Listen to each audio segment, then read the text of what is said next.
kulmiye warsaxaafad maalintii shalay tolay ka soo baxay in waxa xilkii la kaga qaaday xubinnimadii iyo gudoomiyihii xubinimada golaha dhexe in sidoo aragtay xilka qaadistaasi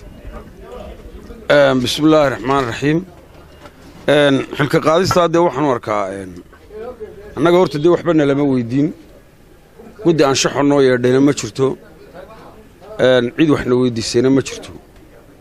waxaanu ku war helay iyadoo warbaahinta ay waraaqdaasi sabaynayso markaa dee waxaan u arkaa xisbigii oo dee ma garanaysaa dee meesha ka baxaya baan u arkaa oo maalinba nin kii juuq yidhaahda ama fikirkiisa cabira la doonayo dee in daaqadda laga saaro markaa taas saasaanu arkaa inay burbur xisbiga ku yimi oo hor leh oo cusub inuu tahay baan u arkaa laakiin maxaa kalifay baad odhan kartaa adiga xilka qaadistan maanta maxaa sababay odhan kartaa aniga xilka qaadistaydan waxa sababay baan filayaa anigu abwaan baan ahay siyaasina waan ahay markaa fikirkaygaan cabiraa dadkuna malaa waxay u qaataanba u haystaan dee inay xisbinimadu tahay inaad sax iyo khaladba ku raacdo markaa xisbiga ama xukuumadda oo waxaad moodaa inay haddii aad fikirkaaga cabirto ama aad si xora u cabirto ama wax khaldan aragto inaan la ogolaynba inaad ka hadasho markaa waxaan u arkaa gabayadaa aan tirinayey ee aan fikirkayga ku cabirayey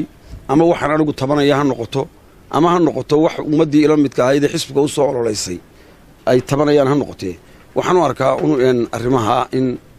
ay keentay gabayadaa aan tiriyey ee aan ku cabiray fikirkayga ayuun baan qabaa inay xilka qaadistan keentay marka gabayadan aad tirsay aad sheegaysid ma intii madaxweyne muuse talada dalka qabtay mise intii ka horreysay baa gabayadan aad tirsay gabayadan markii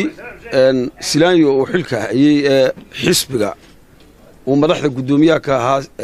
Muuse Biixi iyo hogaanka maanta talada dalka haya waan tirin jiray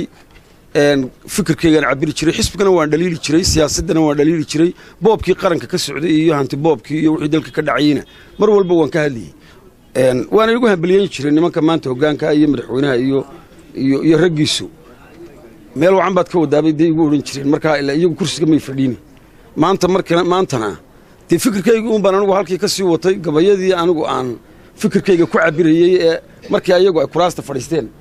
ayuunba dee keenay inay markaa xilka qaadista keenaan markaa dee waa afrikaan iyo caadadii maanta ma ka shaqaynaysaa doorashada aad qabatay madaxweyne Biixi dadka shacabka Soomaaliland oo dhan baa ka shaqaynaya aniguna iyaga wax la qabaa gabay wuxuu ahaa midaan anigu iskaga hadlayo oo aan kaga hadlayo dee ololihii aan u soo galay ilaa anigu madaxweynaha maanaan jeclaan manaan cibaadaysanayno dee xasanaadka maanaan doonayni markuu kursiga weyn doonayay dee anaguna kuwa yaryar baanu doonayni markaa ama tabashaha noqoto raggii la midka ah anigu fikirkayga aan ku cabirayo buu ahaa gabaygaasi gabay abaallaawo ah buu ahaa gabaygaasi oo inaan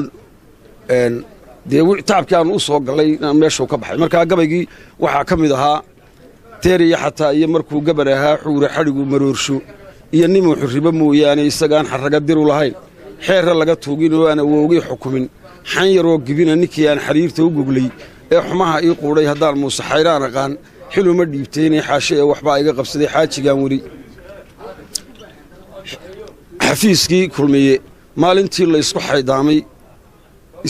xafiiskii kulmiye maalintii la isku xaydaamay nin waliba xigaalkii markuu xarunta soo dhoobay isagoo xigaal iyo tol iyo xididba soo waayey oo uu raggii cid ugu xigay muuse ka xanaaqay anigaan xisaabtamin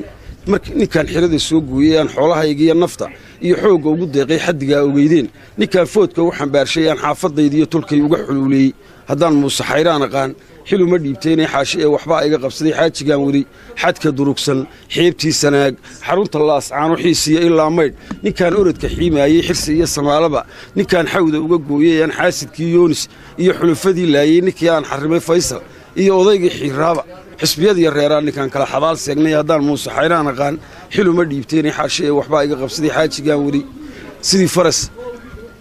sidii baarqab xero dhalana oo xiito lagu quujiyey oo geela xaaskiiyo nirgaha kala xaraasaya ama faras xaraana oo in badan xawli ku ordaayey xayasiiska qaylada markaan xarakadaynayey sidii aar xabeebsaday ninkaan abuurka xooraayey haddaan muuse xayraan aqaan xiluma dhiibtaynay xaashe ee waxbaa iga qabsaday xaajigaan weli isagiiyo xigaalkii markuu xukunka doonayey wuxuu xeerkii noo yiilahaa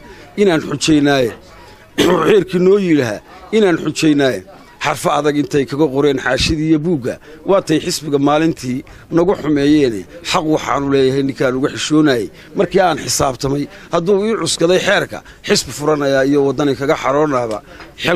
xalku wuxuu u yaal maanta waa xabar xabuusheedii xinjir bururtay nimanbaa ka baqa dhiigga xawda leh